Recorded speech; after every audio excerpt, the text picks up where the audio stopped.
What have been some of the challenges that the COVID-19 virus has created for you and your team so far, and what do you anticipate that it's going to do in terms of challenging situations in the immediate future?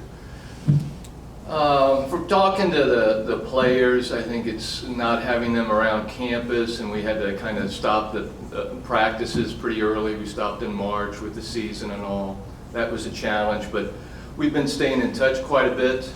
I think when they come back, we'll probably have to spend a little bit more time with our conditioning to get ready for the fall tournaments. So it's been challenging, and usually as a coach, you're used to being on the road right now, recruiting, and we haven't been able to be on the road since March, any of the NCAA sports. So that's been a challenge. It's basically been recruiting from your office and the phone. You mentioned the fall tournament. You've been able to put your schedule together for this year. Correct. We have tournaments right now in North Alabama, Austin, P. We're still working on our third, possibly MTSU or Vanderbilt. What do you anticipate your team's going to look like this year? Randy, looking at the team from last year, and I'm big on statistics, there was certain areas coming into this season that I was going to really focus on. Certain areas, 2 and 3 singles, we've got to be much better at if we're going to be a good team this year.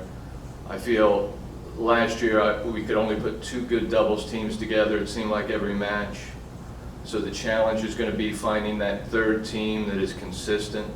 So that's another thing that we're going to look at improving upon. And the next thing would be our depth. I didn't feel we got much play off the bench, little to none last year as far as helping the team. So that's something that I wanted to address coming into this year. We feel really good with the 2 players we've got coming in. Adriana Subias from Spain, top 90. Alexis Kramer's coming in from Radford, did a tremendous job there at 3 and 4 singles. But with those 2 players coming in, and from talking with our players over the phone and all, everybody's very hungry right now. So we think we've addressed those areas coming into this season.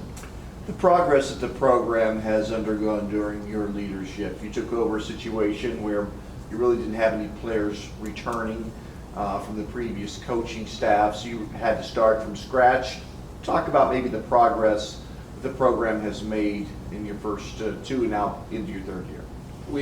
I feel we've made tremendous strides the first 2 seasons.